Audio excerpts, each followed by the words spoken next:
All right, I'm back again. It's a new day. I'm not wearing the same shirt. Still haven't shaved yet, but I will probably tomorrow. uh, my father-in-law, thank you very much, Rick. He gave me some Dollar Club shave razors, so which is great because that's what I use. They should honestly sponsor me at this point. I mean, I've talked about you know Dollar Shave Club kind of inadvertently a couple times now. But yeah, I use your razors. They're dope. I have new ones on the way, but luckily I convinced my father-in-law a while ago to get Dollar Shave Club razors, and he did. And now he has extras for me, so it's awesome. Now I can finally clean up my beard. Anyway, joking aside, uh, this podcast or this rant or whatever, it's not even really gonna be a rant. It's just basically a thank you. Even though I'm probably gonna call this a Kr0nus rant, but I'm gonna rant about being hopeful in certain aspects, and just to say thank you to everybody that's been listening to these and giving me continual positive feedback. I really, really appreciate it. I don't think uh, you really know how much I appreciate it. Like the amount of love and respect that people have given me and other people of color, and just have really stood for human rights and being anti-racist and just getting out there and being on the forefront of just trying to put a stop to this utter nonsense that America is going through today. I see you, and I appreciate it, and I will actually. I was gonna wait till the end of the this whole talk, but I'm gonna just do it from the beginning, so you know that I see what you're doing, and I think it's awesome, and I thank you for it. So, Victor from VZA, thank you very much. You're probably one of the first people in the comment section from one of my first videos doing this, when I put my foot down and decided to just get my opinions out there and my stories out there, so people can understand, so I can get an open dialogue out there, a positive open dialogue out there for people. And even though I did some react videos that are negative towards a certain person, but it's positive for America, right?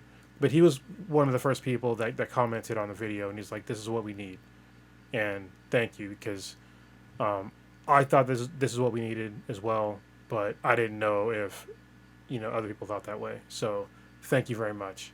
Um, Matt from Pre-Recorded Live. Actually, I was just talking to him literally before I started recording this, and thank you very much. It's funny because he messaged me privately, and he messaged me twice, and then after that he said something, and I didn't see his first two texts. And so I was commenting, like kind of laughing about what he was saying, but it's like his first two texts were the meat and potatoes of what he was talking about, and I literally just saw it before I started doing this. He's basically like, "What can you do to help?" Which I'll get into later. Uh, Matt is a good person. I mean, he's going to be doing the right thing anyway. But I helped him with what little that I could, what little advice that I could give. As just a normal guy. I'm not some civil rights leader. I'm not some. I'm a leader, but it's not like I'm not that kind of leader. Like I lead on technical stuff. you know, I'm a relatively intelligent guy, but when it comes to like this sort of leading thing, like this is normally I'm not that guy, but apparently at this point in time I have to be that guy. So it's kind of strange for me to do, but somebody's got to do it, and hopefully I'll get a little bit more into that later, on what I want to see happen to these movements that are happening right now, because I have hope for these movements now. I didn't previously, but with what's going on now, I have some hope. Anyway, back to my list.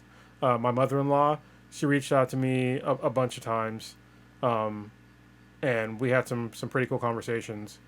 And she is a caretaker for my adopted daughter, and she's realizing now that my adopted daughter being of African descent, that she's gonna have a different experience than her daughter did, because my mother-in-law, she's Caucasian, so she's going to have a different, probably more than likely, a different experience than what she had. And so now she's like, doing research, and it's like, cool, this is a failure on my part.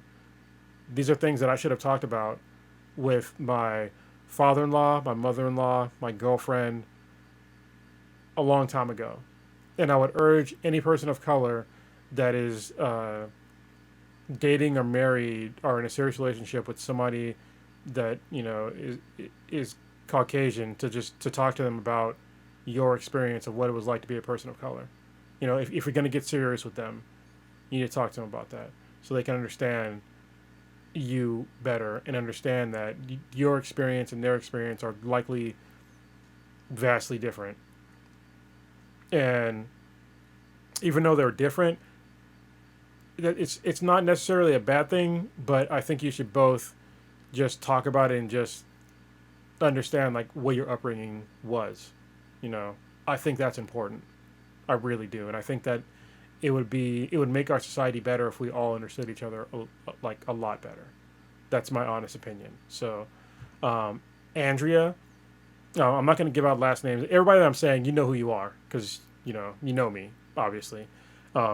Andrea reached out to me earlier because her son is a young man and he's dating a person of African descent. And right now their communication lines are minimal because of what's going on. And so she was asking me for advice on like how to, get them kind of re-engaged. And I gave some advice, and hopefully they can get re-engaged. But I'm going to go back to it starts with communication. You need to understand why they aren't communicating, and you need to at least let them feel safe with you and your son.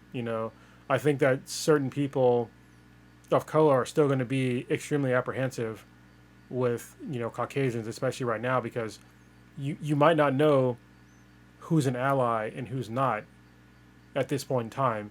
And for certain people, I mean, even me included, it's a scary time having young children that are people of color. You don't know if the person that they're interacting with might be on the other side of your belief system, and you don't want to have any part of that.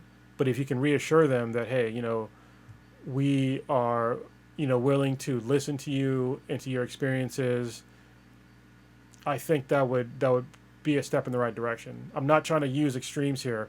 I'm trying to use just a basic form of how to heal America, and it starts with communications. So if you can do that and they're willing to talk to you, I would start there. And that's what I explained to her, and I hope that that it's advice that will work. I can't guarantee that it'll work because I don't know where their headspace is right now. They might be going through something horrific right now, and I just don't know. So it might not work. I cannot guarantee these things. All right, but it's a good first step, and it's generally speaking, as far as I'm concerned, it's a pretty safe first step. Just wanting to communicate and wanting to learn their experience. I don't think that people would be angry about that. At least, I mean, they shouldn't be. That'd be, to me, be pretty unreasonable to be upset about somebody trying to learn more about you and your life experience. Okay, Ben, thank you very much for reaching out to me and asking me some really cool questions. I really appreciate it. Steve, we had some fun, and we didn't meet in Vegas, but we pretty much met. Like, we got to learn more about each other in Vegas because he was not the best man, but he was a groomsman. There we go. He was a groomsman for Blue's wedding when he got married, and so we went to Vegas and we partied and stuff, and we got to learn about each other. And he's going through some potentially rough times right now, and he reached out to me and was like, he was really cool about like what he said, and I really appreciate when you reach out and you listen to what I say, and you at least try to understand. Like, that's really cool. Jay, who, if these are going in order, the rant that I just did previous to this one should be about civil, like how to basically have a civil discourse. So hopefully I answered your questions about civil discourse. Thank you for asking that question. It's a very important question, especially because when he asked the question, it was literally a day or two after I had a civil discourse breakdown with somebody, and I talk about that in the last one. So I'm not gonna rehash it. If you want to hear about it, listen to the last one. It probably be this one should be 3, the last one should be 2. Um, Mike, thank you very much for reaching out to me.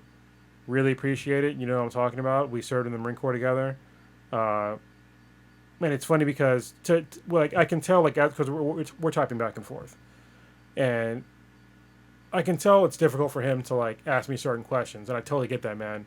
But just feel free to ask. I'm not going to be offended if you ask me, questions. I know you, man. Um, you're a good dude, so I appreciate that you even recognize that what you're asking makes you uncomfortable. And some of the stuff might make me uncomfortable too, but I'm going to answer because I know that what you're asking me is genuine and you really want to know. So I'm going to answer it as genuinely as possible.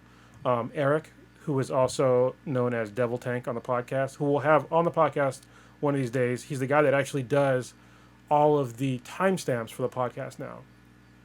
He reached out to me, and we had a really good conversation. And he's also a person of color. And his experience and my experience growing up were different because we're all different. Okay, we all live different experiences, and these experiences that I'm realizing more and more they need to be told so people understand that we're different, but we're still all Americans, and you know we're still pushing forward.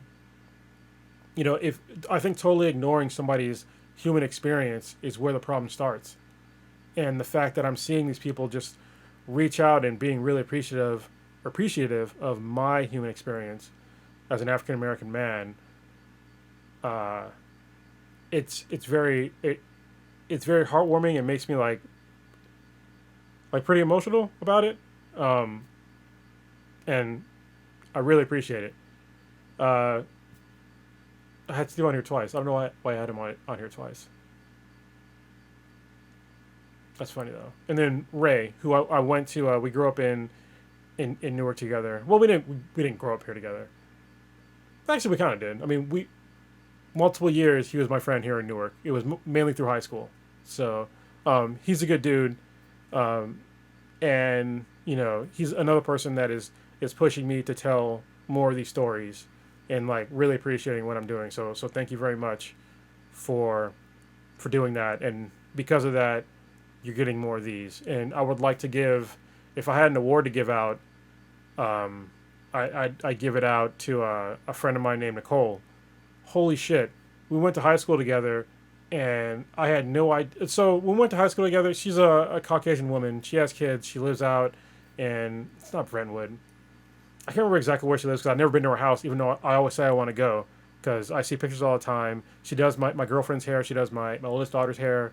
She does awesome work. She's obviously a hairstylist. Or if I said that wrong, I'm sorry. All right.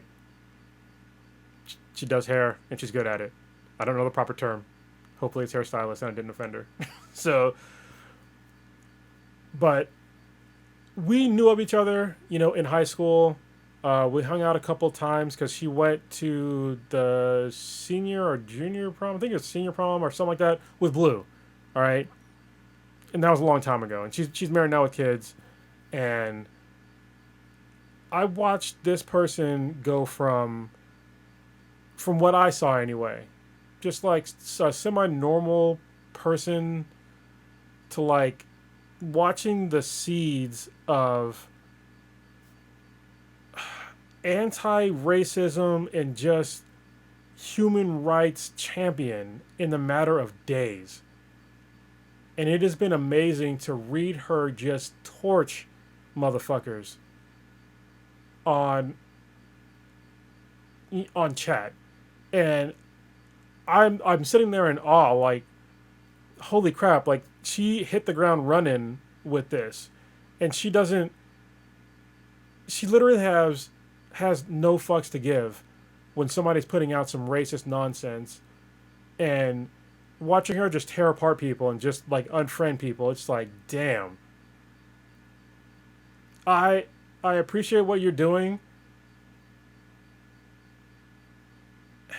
and it's like it's when you see somebody with literally somebody who traditionally has no skin in the game, no skin in the game whatsoever, to get up there and be a champion on these rights like this has been so awesome to me. I appreciate it. You know, I really do. I see what you're doing, and I understand.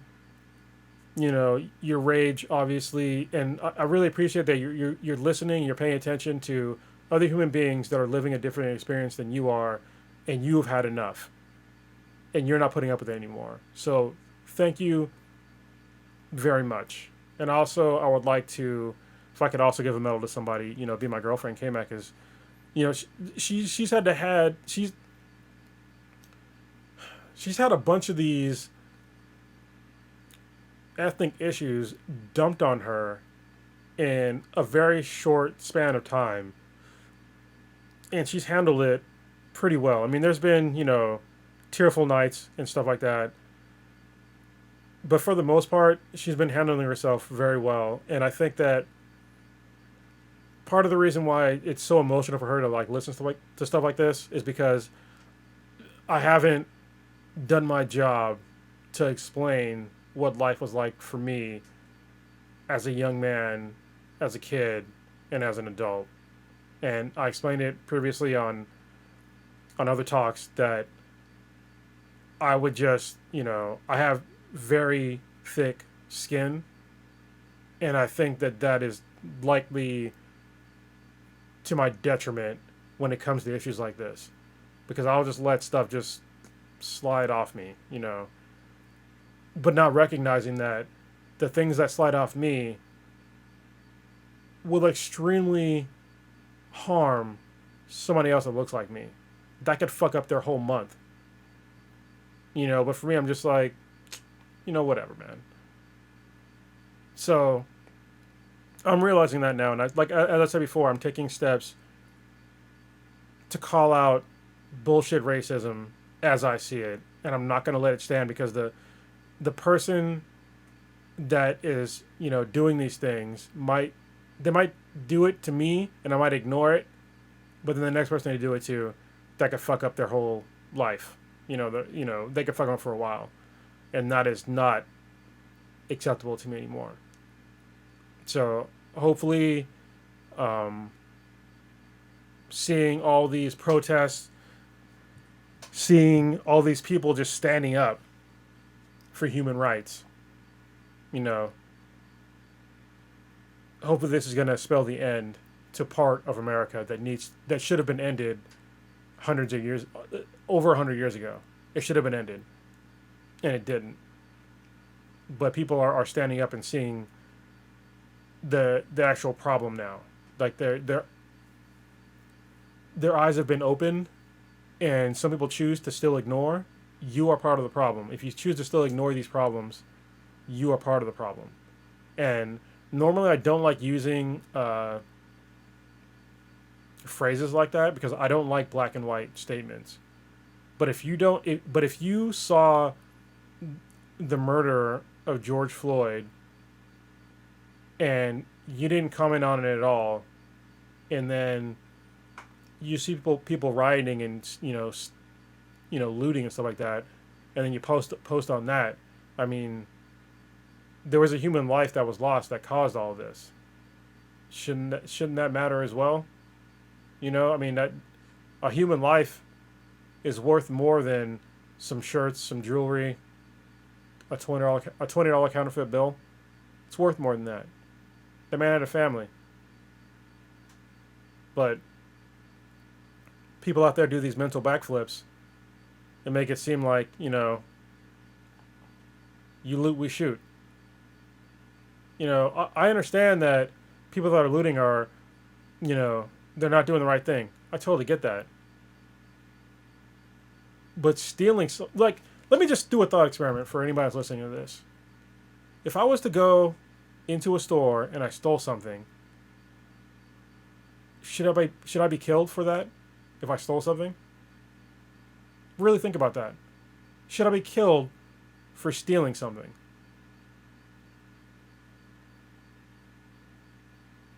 If your answer is yes, the fuck is wrong with you? Should I, should I be should I be prosecuted with a crime? Yes. Would the would the crime be would it be death? Would that be the ultimate resolution to me stealing something? Would it be death? That's what you loot, we shoot means to me. It means that property that has a monetary value is worth more than human life. And I totally understand that looting is bad. I get that. I don't want people to loot. But at the same time, saying, you loot, we shoot, that is saying that property is more important than human life. And I want you to understand that. And if you don't get it, just turn this off. I have nothing more to say to you. Human life is precious. Okay? You loot, we shoot mentality leads to a man kneeling on a person's neck for 9 minutes, hearing his pleas, and just ignoring it because he might have counterfeited a $20 bill. That's what that means. That's where it can lead to, and that's what it did lead to. Understand the gravity of that. That's why people are angry. I'm going to try to get back to hope, though. Sorry I went a little dark there. But those are my honest thoughts about the looting that I do want to stop. I want the riots to stop. I want the looting to stop. But we have peaceful protests where people are still getting shot by the police. It's crazy to me. And yes, I recognize that some folks have died from the riots. And that is horrific to me. Let me be very clear to you. It's horrific. When I say human lives are precious, I mean their lives too. Okay? If rioters kill somebody, fuck them. That's a human life. I understand. Those people are pieces of garbage. They are no better than the officer that killed George Floyd. They killed a person for basically, it's almost, I don't want to say no reason, but it's not a good enough reason for me. You shouldn't be killing people because somebody else died. Like that, especially somebody that you don't know and somebody that you're just out there acting a fool trying to take advantage of the situation in these peaceful protests. That makes you a piece of shit in my mind if you're out there committing acts of violence. All right? Those people should definitely be prosecuted to the fullest extent of the law. But if you want to sit there and equate those same people with people that have stolen property, that they should all be shot and killed, then we're not on the same wavelength at all. And I don't think it would take an extraordinary amount of explanation. If somebody would like to explain it to me and have a civil discourse on this issue, we can talk about it. But you're going to really need to think hard about, is personal property or a property of a corporation, a store, worth more than human life? So if you want to have a civil discourse with me, you better have a pretty damn good answer to that question. And I'm talking about airtight. It better be something that I never heard of, because thus far, the excuses that I've heard have been sorely lacking. Okay, they don't reach my test of morality. And if you come on here and you use some of the same arguments that I've heard, I'm going to call you out and you're going to look foolish. But it's out there. If you want to talk about it, we will talk about it in a civil manner. But you will likely come out of this looking foolish. I'm just gonna leave that there. So to make this a little bit, I don't know how much. I don't even know how much time I have. This is the weird thing is when I record these, is that I have literally no idea how long it's going. Oh wait, I do. I just found it. Literally, as I'm recording this, I found the actual numbers. So yeah, it's getting a little long for what I want to talk about, but hope is still an important thing. And seeing like all of you stand up for us. I think before, the reason why this didn't, I'm going to rewind a little bit. And I'm going to be honest with you. I try to come and do these things as genuinely as possible. When Black Lives Matter first came out, I was not a fan, to be honest. And if somebody's mad, like, oh my goodness, yeah, I get it, you know. I was just like, yeah, I mean, I know Black Lives Matter. I think this is the problem. Obviously, I fucking know Black Lives Matter because I'm fucking African American. You know, I get it. Black Lives Matter, you know. And I also see violence perpetrated on other ethnicities. However, obviously, it's disproportionately done to people that look like me. So, and if somebody out there like gives a statistic, so if somebody's out there about to like pull out some stat of how many people that died last year from police violence that were Caucasian, and then people that die from police violence that are African American, and that the number for the Caucasians are higher, it's for a reason. Look up statistics. You can Google it. Actually, go to a class for it. Educate yourself. There's more Caucasians in America. Duh, it would be higher. Like, you know, I get that. Yeah, it would be higher. Statistically speaking, though, if you're an African American man, you're more likely to get shot by the cops.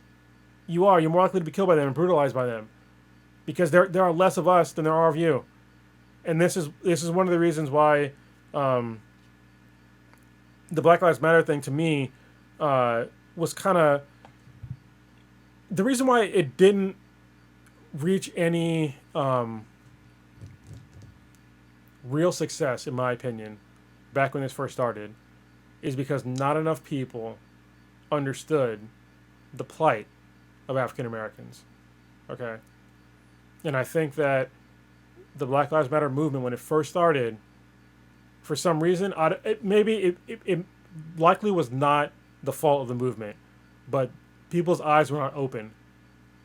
When I see Black Lives Matter now, listen to me. What they're saying is, we need help. We need help from you. That's what they're saying. Okay? That's what we're saying, is we need help. We only make up, I think it's between like 14 and 18% of the population. It's a very small percentage.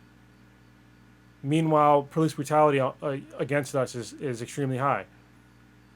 And if you want to sit there and quote the black on black violence thing, okay, I guess we are still being brutalized by the police. Okay, the black on black violence thing, yeah, it's true. I understand that, but there's also a whole bunch of things that you don't understand. You know, the fact that we were redlined into neighborhoods that that are food deserts where you can't find decent food, that have the shittiest education in America, you know, that have the lowest income families, they have the lowest income jobs. You know, you put anybody in the situations and they're not going to do well. Look at any Caucasian that lives in a trailer park. Look how they're doing. You think they're doing great? No, they're not. Look at their violence numbers. It's pretty similar to ours. But there's so many other Caucasian Americans that are living better lives that it washes all that information out. But there's way more people of color, especially African Americans and, you know, Native Americans and Mexican Americans that live in these areas where they are disadvantaged from the get-go. And that's what people need to understand. And I think that with and also people, they didn't understand how bad we were brutalized by the police. You know, when we had Trayvon Martin, there was no video. When we had, gotta remember all these names now.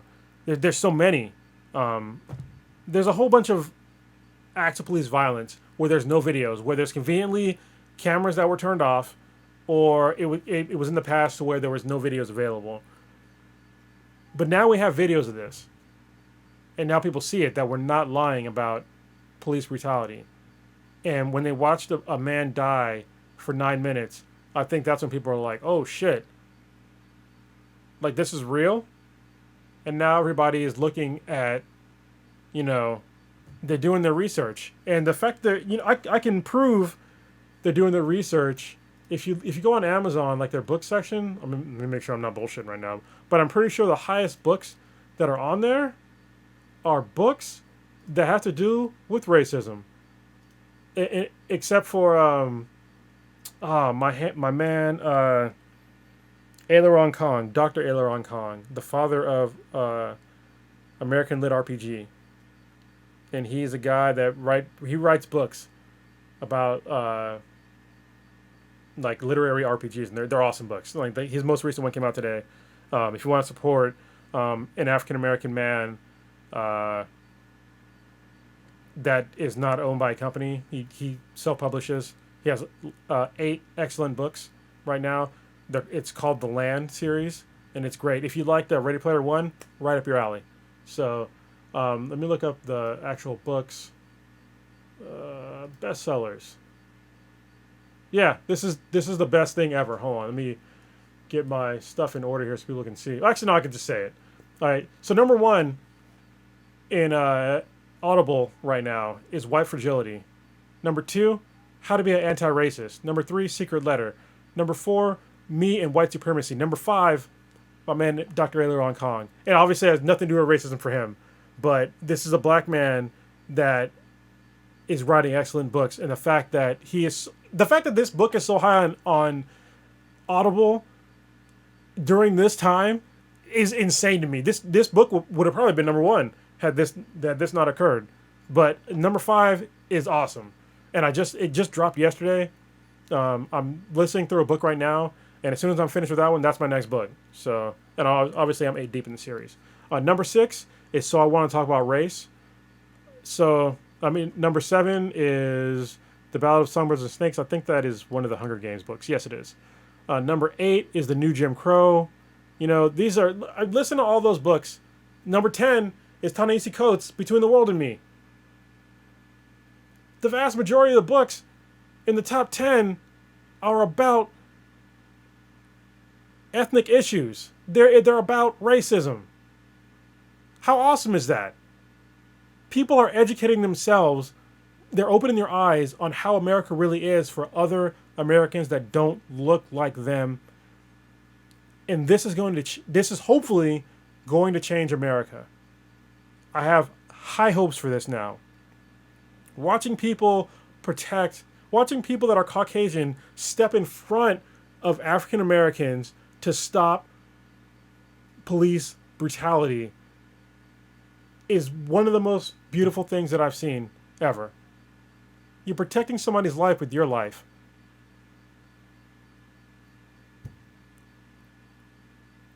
There are very few things that are of higher moral character than doing that. Putting your own life at risk to save somebody that you know is at risk. That is awesome. So I would like to thank all of you that are listening to these, that have interacted with me, that are fighting the fight with us. You know, I'm doing what I can, and this is it. This is it right now. I can't go out and protest because COVID-19 is still going on, and I live with somebody at risk. So I can't get out there. I can't have my girlfriend possibly get sick. You know, I rarely go out, and when I do go out, it's an insane endeavor. Like literally, if I have to go to the store, which is few and far between. Usually I do Instacart or something like that. But even when I do Instacart, this is my life. Okay, I do Instacart to put everything down, you know, on my porch. I have to cut up large trash bags. I put them on the floor in my kitchen, and I disinfect every single thing that comes in the house. Every single thing comes in the house. And if things that are in a box that I can put in a different container, I put them in those containers, and then everything that's on top of that plastic bag, I pick it all up, and I throw it away, and then I have to disinfect myself. And everything that I touch. That's my life. To save a single life. Actually, not even a single life. Because you know, my youngest daughter, my mother-in-law, and my father-in-law, they're at risk too. So it's to save their lives. So it's mainly 3 lives that I'm trying to save here by trying to stay safe. So I'm doing what I can, you know, to stay as safe as possible and keep my family as safe as possible. So because I can't go out and protest, you get this. And this is I'm doing what I can do, and people seem to have positive feelings about it. So I'm going to keep doing it. You know, I actually had fun the other day doing the react video to what President Trump said. I mean, it was it was fun only because I went back and watched it, and it was kind of hilarious to me, like how I kind of clowned the dude. But if you want to have like one of the more funny, react videos, watch me talk about President. I mean, I don't get me wrong, I get very serious at certain points, but there's certain points that are pretty funny, at least to me. But if you can't laugh at yourself, who can you laugh at? I'm just saying. Um, all right, getting kind of long. I just want to do one of these tonight. Um, I look forward to doing more in the future. If there's anything you want me to talk about, let me know.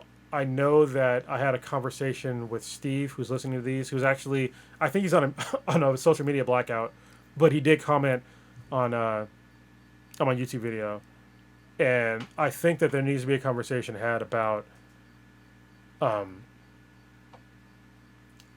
internal racism in America.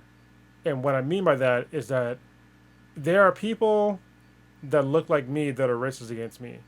And if you're wondering what I'm talking about, if you're a Caucasian or even a person, every person of color probably knows what I'm talking about, is that we get comments from people that look like us that will say, oh, your skin's too light. Oh, well, your skin's too dark.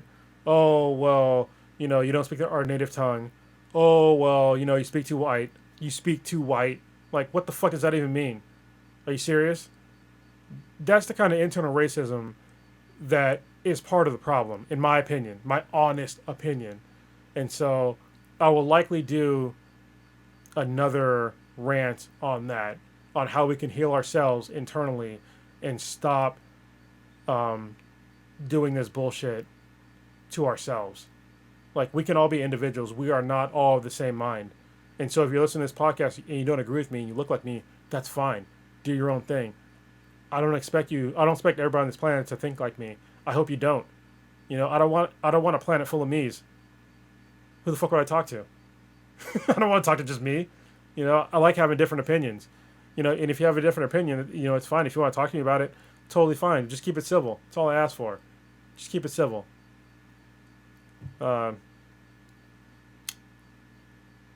Yeah, I think with that, I try to end on a high note all the time. On the last one, I talked about how I totally get like the whole catchphrase bullshit thing now. But yeah, just keep being decent to each other. Understand your fellow citizens. Try to understand them more if you can. Open up communication lines. And understand that people might have had a different experience than you. It might have been harder. And for people of color, there's somebody that's Caucasian that could have had a worse life than you as well. Remember that shit. All right? If somebody was Caucasian and they were poor in America, especially in certain parts of America, they could have had either as shitty of life as you or a much shittier life than you. And we need to recognize that as well. Because poverty kind of trumps everything. Like if you're poor, you're just as fucked. You really are. I mean, you're gonna hit many of the same issues as poor people of color. Many of them, maybe not all of them, but the vast majority of them. Okay, so just recognize that. Be decent. All right, this rant is over. Have hope. Peace.